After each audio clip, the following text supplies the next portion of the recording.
This is Luke Ranieri speaking, and I am with my father, Robert Ranieri, in his art studio in Pennsylvania. And the painting that we're looking at today is from the Domus Aurea series.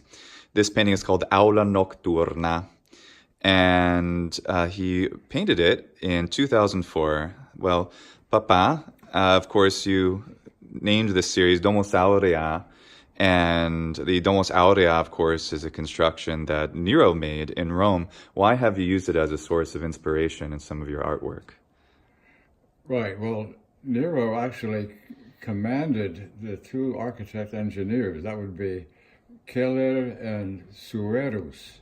I'm trying to use the Latin. Oh, yeah, same however you like. It's fine. But it became an extension of a breakthrough idea in that interior space became a dominant opportunity for the Romans because they had invented concrete and it allowed them to pour these massive forms using a temporary wooden, say, mold system supported from the ground and attached to the sides, and they could pour it.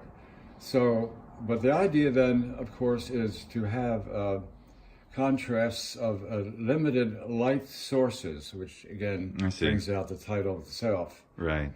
And you mean the title being Aula Nocturna, right? A nocturnal chamber. Right. So, and then also because of the vaulting systems, the domes, this is actually we call it a vertical section of a dome, which is of course like a big ball cut in half upside down. Right. And so I have the opportunity then to play on those big arcing forms, and plus a nodule of an oval, which is actually the oval, which is stretched again to its maximum, in the sense that the arcing is not overly large, right? So it's compressed, and it's a little cuts into the bottom, or goes off the bottom, shall we say? Oh, you're referring to the shape here, then? Right, the lower right-hand corner. I see. Well, let me ask a bit, because those who are seeing your work for the first time in this video may not be familiar with your style. Your style, of course, is not necessarily principally inspired by architecture, but dominantly your style of artwork is usually abstract, and you have taken several architectural elements, as I've understood, and incorporated to create a new sort of visual language, true, not symbolism, but using visual forms to create an interesting image. And those images, as I've understood, are meant to create a sense of space, such as real architecture is designed to do, a real vaulting system. So if we look at some of the forms, you're mentioning this one. Actually, this one is one of the more complicated ones. Maybe we should come back to that one. But so obviously we see, if I'm correct here, of course I'm the student here and you're the teacher, but I see fundamentally I see an arch forms, two of them, but also we see these forms. And of course I've seen your works for many years, indeed my whole life, as I've been growing up here in your house naturally, and seeing you paint these things, these wonderful works, which I of course love more than any other artwork in the world. But that, of course, it goes without saying. Naturally, I'm biased, but I do feel that way for many good reasons. Of course, two arch forms. So we're not attempting to actually depict any real space that was in the Domus Aurea. No. Nor any space that existed anywhere. Right, exactly. We're using, or you were using, no, I'm not doing anything. You're using inspiration from that specific construction and then making it an abstract inspiration, much like a dream, a fantasy even. Be completely beyond what needs to be the actual constraints of any physical form. For example, these forms that we see here, as I've seen, this resembles an archway. But and I've seen these in other of your sketches and paintings, and you have, I think, close to 500 canvases as we've counted, right? I guess so. Yeah, Yes. quite a lot. Plus then hundreds more works on paper and sculpture. So of course you are extremely prolific. But so this arch form then seems to have a reflection. And if I recall you teaching me many years ago, this particular form, which you call a lozenge, is inspired by having, for example, an arch over a reflecting pool, and then allowing a perfect reflected image. And and of course you like that shape, and you like what you can do with it to create several, contrast isn't the right term, but a combination of things. For example, here is that same lozenge form. And tell me a little bit about especially in this painting specifically, the contrast, not the contrast, but the distinction of what is in front and what is behind. What in this painting, I know you do that. What does that mean, and what does it mean in this painting? Okay, well, that opportunity occurs when, having laid in a few of these softer forms, just barely, say, indicated in the first round of the painting itself, and then I attacked it actually. This came in pretty early on, and it almost sits on the surface. Yeah. And then I opposed that. This came in next. Right. So I didn't want to do a simple profile or silhouette. So I came back with certain modulations or even distortions, or even the entry of a segmented patterning, which could have been part of the crust of the outside layer of this, was an arch.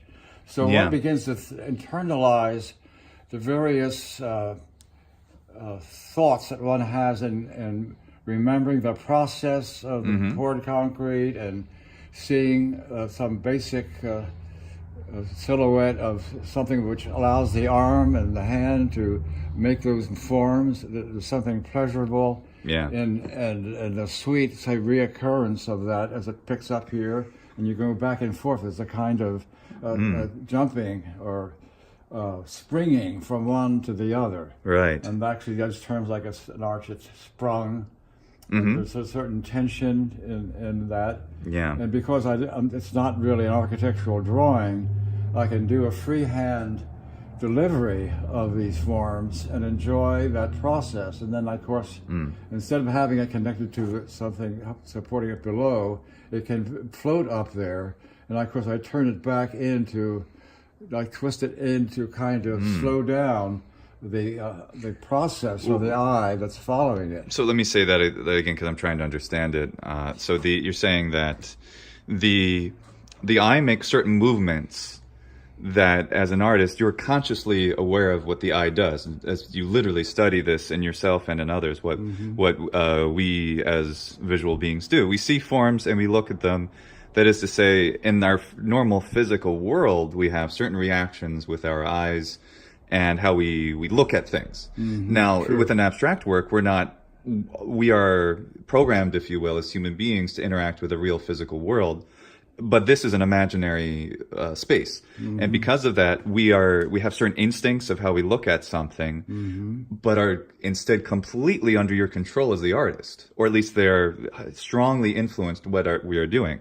So if my eye is captured by the contrast, the very, I believe, beautiful contrast of the blue, the very light rose color here, the strong red above, and this dark contrast between. So my eyes are immediately caught by this, and then taken down to this. And then you're saying that what my eye is then coaxed to do is to linger here for a moment, that I'm stopped here. And then after it's stopped here, what would you desire me as the viewer to see after that?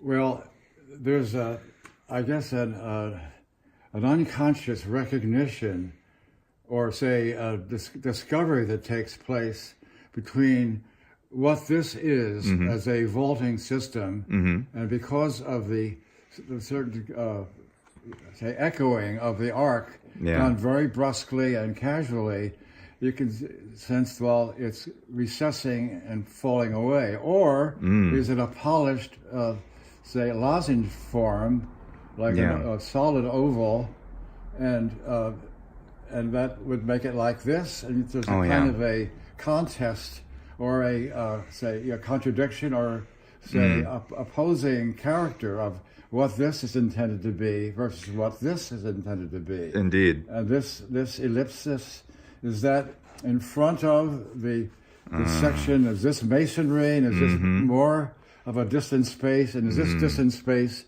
further away from this? And so there's a kind of, again, a contest or a challenge to the viewer in one's own deep responses to what is a primary, say, pressure forward or recessive character.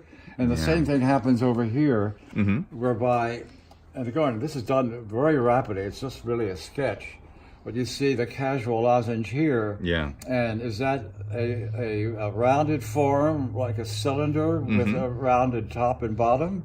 And then what about the relationship of those two? So then there's a bouncing back and forth by the eye, and then what we have had here, we also have here and here.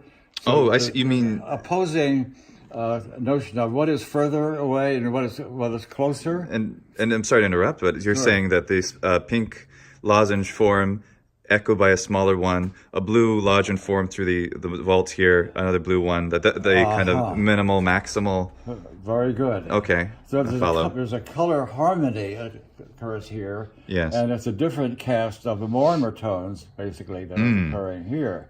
And then as a kind of counterpoint, I came back with these dots and reminded me of the coffer domes of certain classical sculpture, architecture. Right, the hexagonal or octagonal forms that could be seen in the think of the Pantheon, coffers, and like the Pantheon, right? Right. Yeah. So, and again, having done this with a certain panache and speed, then I think I may have come back in here with even a heavier, contact with this particular shape by introducing either the idea of a cutaway of something much more complex. And so there's a various plays of the impact of the brush to make larger or even more delicate effects. You see now these are dots, and there's also a sense of it here. And what kind of materiality do they characterize? And is there something wanting to be a column-like thing, or so there's a question of what is the deeper space and how volumetric or how dense that particular zone may be. Right. So basically, this is one of the more simplified paintings, and again, like a quick sketch that reviews and attests certain rates of speed, which are the privilege of the painter to attack it and see what happens in the quick cursory effects on the canvas without a lot of questioning and no preparatory sketches, no photographs that are in mind. It's all part of a memory and a display of one's impulse and appetite for these odd combinations. Right. That hopefully show the air, light, force, direction, structures that are permanent, and yet they seem to float freely because it's a thought.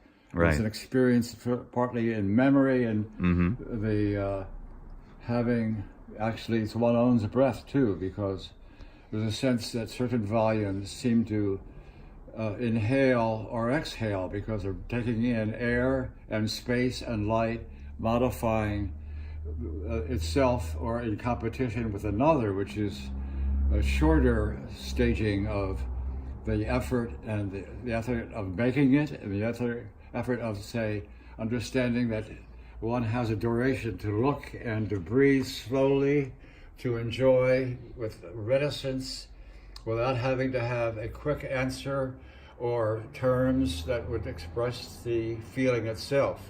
So impulse presides, intuition, and the long experience of having negotiated some of these forms comes back again in different ways, because I'm not making, say, cartoon copies one after the other, like No, certainly not. making donuts. But Well, what I wanted to note is there are many modern artists may be inspired by, for example, they have a message. It could be political or whatever, and that is not your goal. Your goal is the pure enjoyment of form, right, exactly. and certainly of color, of balance, and that's I think important to note. And nothing we certainly we who appreciate art, you and I appreciate art because of you, and you appreciate art because you're an artist. Have nothing against artists who have such persuasions, but this is what you're doing, and this is what your message is simply the interplay of form and color. Well, Papa, we'll pause there for this painting. Thank you so much to the viewers who have seen this, and please subscribe. And also visit robertranieri.com. If you like this video, share it with your friends. Thank you.